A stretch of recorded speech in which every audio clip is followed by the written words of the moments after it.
الحمد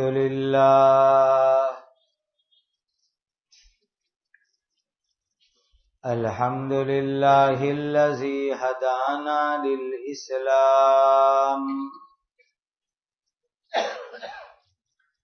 أشهد أن لا إله إلا الله وحده لا شريك له وأشهد أن سيدنا وشفيعنا ومولانا محمدا عبده ورسوله أرسله الله سبحانه وتعالى إلى كافة الناس بشيرا ونذيرا وداعيا إلى الله بإذنه وسراجا منيرا صلوات الله تبارك وتعالى عليه وعلى آله وأصحابه وذرياته وأهل بيته وأهل طاعته وبارك وسلم تسليما كثيرا كثيرا أما بعد فأعوذ بالله من الشيطان الرجيم بسم الله الرحمن الرحيم إذ يغشيكم النعاس أمنة منه وينزل عليكم من السماء ماء ليطهركم به ويذهب عنكم رجز الشيطان وليربط على قلوبكم ويثبت به الأقدام. یہ سورۃ الانفال کی 11 نمبر کی آیت کریمہ ہے. اللہ سبحانہ و تعالی کے پاک فرمان کا خلاصہ ہے. وہ موقع بھی ذرا یاد کرو جب اللہ تعالی امن یعنی سکون دینے کے لیے اپنی طرف سے تم پر اونگ ڈال رہے تھے اور آسمان سے تمہارے اوپر پانی برسا رہے تھے تاکہ اس کے ذریعے تم کو پاک کر دے اور شیطان کی گندگی یعنی وسوسے کو تم سے دور کر دے اور تاکہ تمہارے دلوں کو مضبوط کر دے اور اس کے ذریعے سے تمہارے قدموں کو جما دے. اذ یوحی ربک الی الملائکۃ انی معکم فثبتوا الذین آمنوا سألقی فی قلوب الذین کفروا الرعب فاضربوا فوق الأعناق واضربوا منهم كل بنان.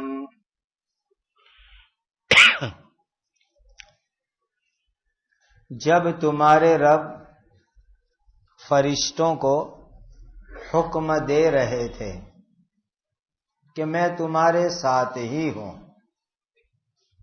سو تم ایمان والوں کو جماؤ، ایمان والوں کی ہمت بڑھاؤ.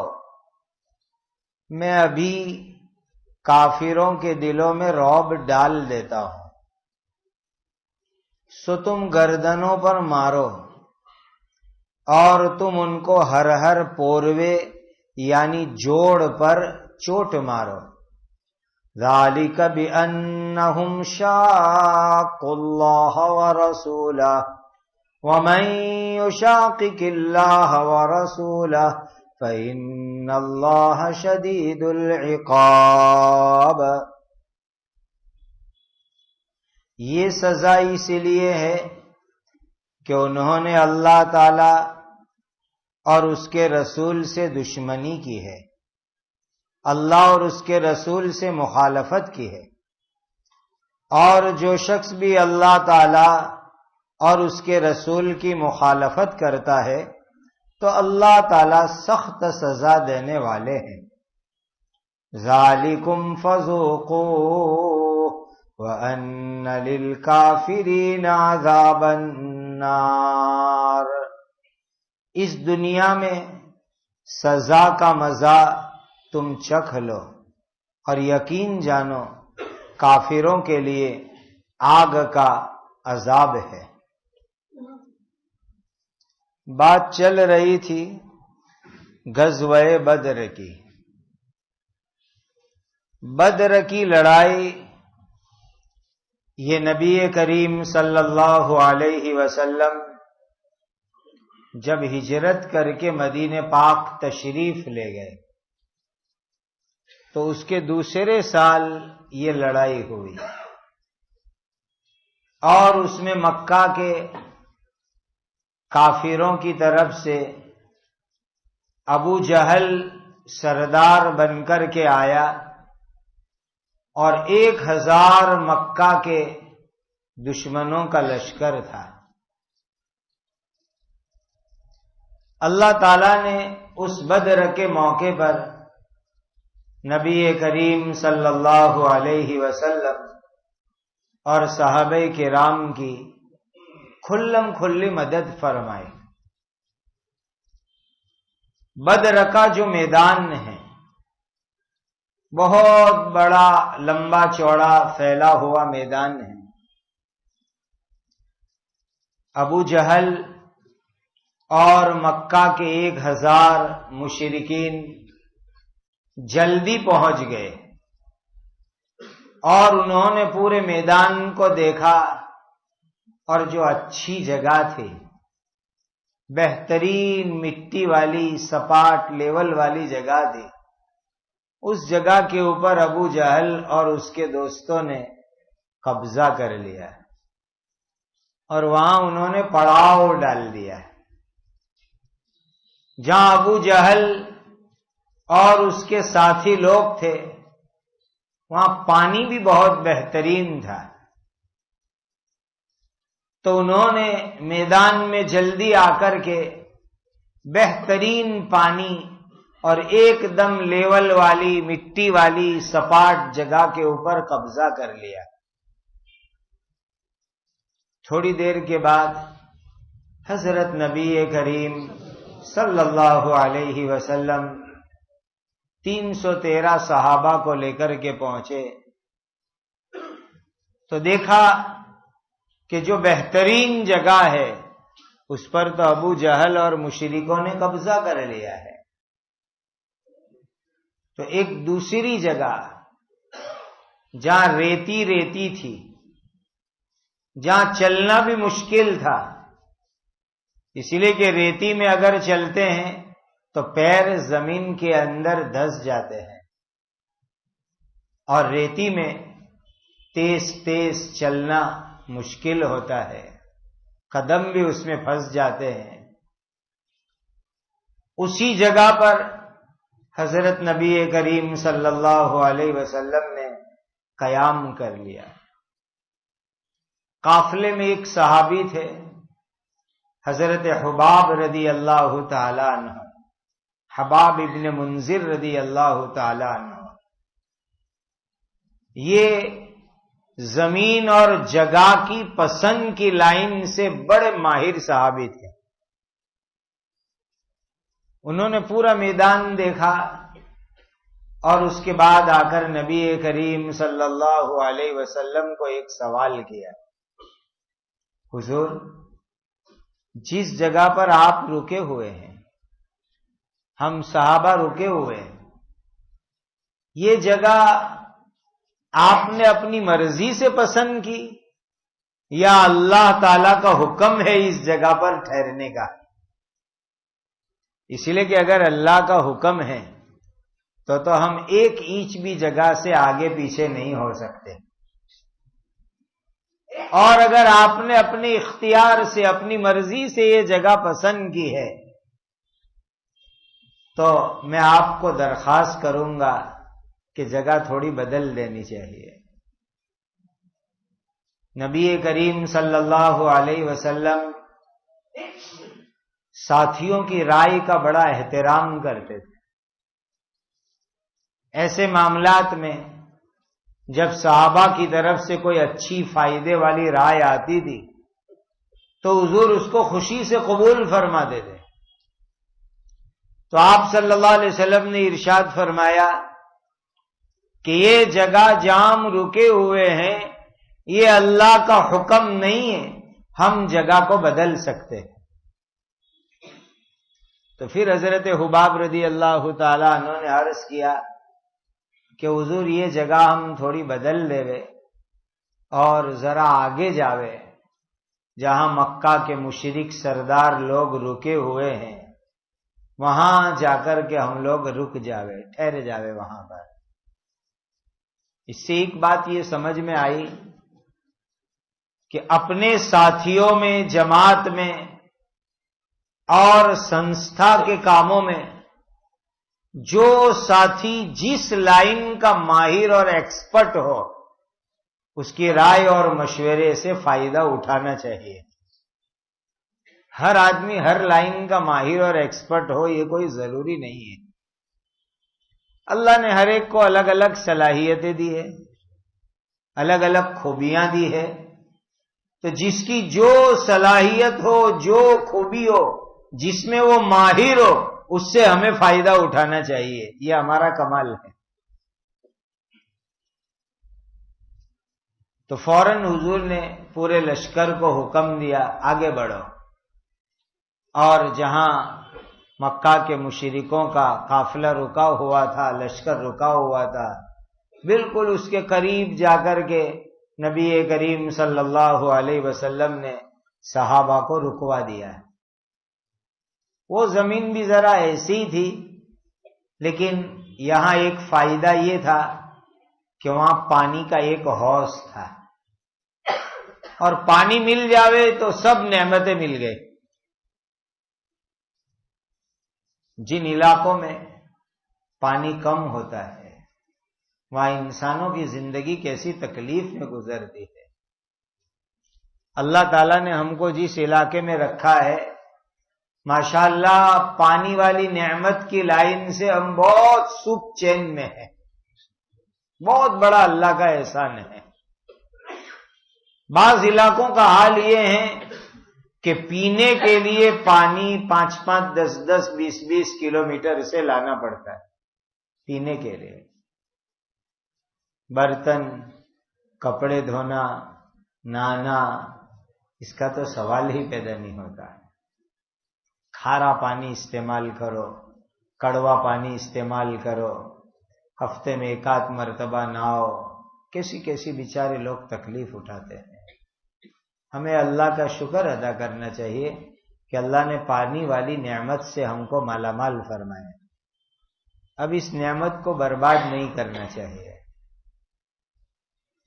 تو ایک بڑی امتحان کی پریکشا کی بات یہ ہوئی کہ مکہ کے مشرکوں کو جو زمین ملی بہت اچھی ملی، اور وہاں پانی ہی پانی تھا، اور صحابہ کو جو زمین ملی پتھریلی، ریتیلی، کنکر والی، اور پانی کا صرف ایک حوض تھا. اللہ تعالی کی طرف سے پہلی مدد آئی، عجیب و غریب مدد آئی کہ برسات شروع ہوئی اور بارش برسنے لگی. اور بارش بھی ایسی برسی کہ جدھر مکہ کے مشرکین رکے ہوئے تھے وہاں اتنی زیادہ بارش برسی کہ پوری زمین کے اوپر کیچڑ کیچڑ ہو گیا.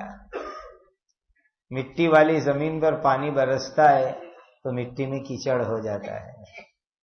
چلنا پھرنا ان کے لیے مشکل ہو گیا. پاؤں سلپ ہونے لگے، پھسلنے لگے، کیچڑ ہونے لگا. یہ پہلی اللہ کی طرف سے کھلم کھلی مدد آئی کہ بارش ہو گئی، اور اس بارش کے ذریعے سے مکہ والے مشرکین جہاں رکے ہوئے تھے وہ زمین جو اچھی تھی وہ کیچڑ والی ہو گئی، اور صحابہ جو ریتی والی زمین پر تھے تو ریتی کے اوپر پانی گرتا ہے تو وہ ریتی جم جاتی ہے اور چلنا پھرنا آسان ہو جاتا ہے، دوڑ بھاگ آسان ہو جاتی ہے۔ تو صحابہ جہاں رکے ہوئے تھے وہاں ریتی پر جو بارش گری تو اس کی وجہ سے ریتی ایک دم جم گئی اور صحابہ کے لیے چلنا دوڑنا سب آسان ہو گیا۔ اور ایک میدان ہے، لیکن ادھر جہاں مشرکین ہے وہاں برسات زیادہ ہوئی کیچڑ ہو جاوے، اور ادھر جہاں صحابہ ہے وہاں ہلکی ہلکی معمولی بارش ہوئی کہ ریتی جم جاوے۔ کتنی بڑی اللہ کی مدد آئی۔ اور جو بارش ہوئی تو صحابہ نے اپنے برتنوں میں پانی بھر لیا، چھوٹے چھوٹے کھڈے بنائے، اس میں پانی جمع کر لیا کہ ضرورت کے وقت پر یہ پانی کام آئے گا۔ اور اس پانی کی برکت سے وضو، غسل، پاکی، صفائی سب چیزیں اللہ تعالیٰ نے آسان فرما دی صحابہ کے لیے، اسی لیے کہ تھوڑی تھوڑی دیر میں نماز پڑھنی ہے، غسل کرنا ہے، وضو کرنا ہے، پینا ہے، استنجا ہے، کتنے سارے کام ہیں۔ تو یہ پانی اور بارش رحمت بن گیا۔ اور دوسرا ایک بڑا فائدہ یہ ہو گیا کہ شیطان صحابہ کے دل میں ایک گندا وسوسہ ڈال رہا تھا، خیال ڈال رہا تھا۔ شیطان صحابہ کو یہ کہہ رہا تھا کہ تم اپنے آپ کو مسلمانوں حق پہ سمجھتے ہو کہ ہم حق پر ہیں، سچائی پر ہیں، اور یہ مکہ کے کافر لوگ باطل ہے۔ اگر تم حق پر ہوتے تو تم کو اللہ اچھی زمین دیتے اور ان لوگوں کو ریتیلی پتھریلی زمین دیتے، لیکن تم حق پہ نہیں ہو، اسی لیے ان کو اچھی زمین ملی اور تم کو ریتیلی اور پتھریلی زمین ملی۔ یہ شیطان نے دل میں وسوسہ ڈالا، گندا خیال ڈالا۔ اور آج دنیا میں شیطان اسی طرح کے گندے خیال ایمان والوں کے دل میں ڈالتا ہے۔ تم اپنے آپ کو حق پہ سمجھتے ہو، حالانکہ دیکھو تم پر کیسے کیسے حالات ہیں، اور جن کو تم باطل سمجھتے ہو وہ کیسے مزے میں زندگی گزار رہے ہیں۔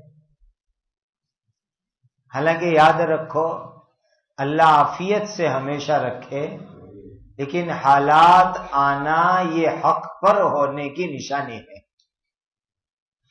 حق والوں پر حالات آتے ہیں، باطل والوں پر کبھی حالات نہیں آتے، اسی لیے کہ ان کے لیے تو اللہ نے دنیا کو جنت بنایا ہے۔ یہ چھوٹی سی جنت میں ان کو موج مزے اڑا لینے 60-70 سال۔ حق والوں کی جنت وہاں ہے آخرت میں، اسی لیے دنیا میں ان پر حالات آنے ہی آنے ہیں۔ تو شیطان جو گندے وسوسے ڈال رہا تھا، یہ بارش کے پانی سے وضو کیا، غسل کیا، اللہ نے اس کی برکت سے سارے گندے وسوسے بھی ختم کر دیے، اور کھلم کھلا پانی آیا تو زمین کی پوزیشن بدل گئی، تو اس سے بھی شیطان کا وسوسہ ختم ہو گیا کہ دیکھو ہماری زمین خراب تھی، بارش کی برکت سے اچھی ہو گئی، ان کی زمین اچھی تھی، بارش کی برکت سے وہ کیچڑ والی ہو گئی۔ کھلی اللہ کی مدد بدر کے میدان میں، اور صحابہ کے قدموں کو اللہ نے جما دیا۔ اب دوسری بات کیا ہوئی کہ حضرت سعد ابن معاذ رضی اللہ تعالی عنہ، یہ مدینہ کے بڑے لیڈروں میں سے تھے، انصار کے سردار۔ انہوں نے بہت پیار اور محبت سے حضرت نبی کریم صلی اللہ علیہ وسلم کو ایک بات کہی، حضور ذرا میدان سے دور ہم آپ کے لیے ایک چھپر جیسا بنا دیتے ہیں، اس لیے کہ صحابہ جہاں تھے وہ زمین بھی نیچی تھی۔ اذ انتم بالعدوۃ الدنیا، تھوڑی نیچی زمین پر تھے، مکہ والے جہاں تھے وہ تھوڑی اونچائی والی زمین تھی۔ تو حضرت سعد کہنے لگے کہ حضور ہم ذرا دور آپ کے لیے ایک چھپر بنا دیتے ہیں اور وہاں تیز سواری رکھ دیتے ہیں، گھوڑا۔ اگر اللہ ہم کو فتح دے، جیت عطا فرماوے، کامیابی عطا کرے تو ماشاءاللہ. لیکن خدا نہ خواستہ، اللہ نہ کرے ہم لوگ ہار گئے تو آپ وہیں سے چھپر میں سے تیز گھوڑے پر بیٹھ کر سیدھے مدینہ چلے جائیں، ہم سب 313 شہید ہو جائیں گے. لیکن آپ سلامت رہے، آپ بچ جائیں، آپ صحیح سلامت مدینہ پہنچ جائیں. اور مدینہ میں جو ہمارے دوسرے بھائی ہیں صحابہ، وہ انشاءاللہ آپ کے پکے وفادار بن کر کے رہیں گے. ہم سے زیادہ ہمارے جیسے وہ بھی وفادار بنیں گے. فکر ہے تو اپنی جان کی نہیں، حضور کی زندگی کی فکر. کیسی محبت تھی صحابہ کو نبی کریم صلی اللہ علیہ وسلم سے. حضور ہم سب کی جان چلی جائے کوئی بات نہیں، آپ کے لیے دور چھپر بنا دو، وہاں سواری باندھ دو کہ ہم لوگ ہار جاوے تو آپ سواری پہ بیٹھ کے سیدھے مدینہ پہنچ جاؤ. نبی کریم صلی اللہ علیہ وسلم حضرت سعد ابن معاذ رضی اللہ تعالی عنہ کی اس بات سے بہت خوش ہوئے اور حضور نے بہت دعائیں دی حضرت سعد ابن معاذ کو، بہت دعائیں دی. دعا جو دل سے نکلتی ہے نا وہ اصل دعا ہے. دعا کروانا بھی اچھی چیز ہے، لیکن اصل تو جو ہے کہ کوئی دعا دل سے دیوے خود سے، وہ اصل دعا. حضرت سعد نے کتنی بڑی بات کہی کہ حضور نے ان کو خوب دعائیں دی حضرت سعد ابن معاذ کو. اور واقعتاً حضور کے لیے ایک چھپر بنایا گیا ہے، جو گزشتہ مجلس میں نے کہا تھا، عربی میں اس کو عریش کہتے ہیں. اور وہاں اس وقت مسجد ہے بدر کے میدان میں، اس کا نام ہی ہے مسجد العریش، کہ اسی جگہ اللہ کے نبی کے لیے چھپر بنایا گیا تھا. وہاں اس وقت مسجد ہے. اور اس چھپر میں صرف 2 انسان، حضرت نبی کریم صلی اللہ علیہ وسلم اور حضرت ابو بکر صدیق رضی اللہ تعالیٰ عنہ، بس 2 ہی. اور حضرت سعد ابن معاذ جن کی رائے پر یہ چھپر بنا، وہ تلوار لے کے باہر کھڑے ہو گئے، حضور میں چوکی کروں گا آپ کی. برابر چوکیداری کی انہوں نے. ادھر صحابہ نماز میں مشغول ہو گئے، آنے کے بعد تہجد پڑھ رہے ہیں، دعا کر رہے ہیں. اور نبی کریم صلی اللہ علیہ وسلم نے تو پوری رات تہجد پڑھی اور دعا کی، پوری رات.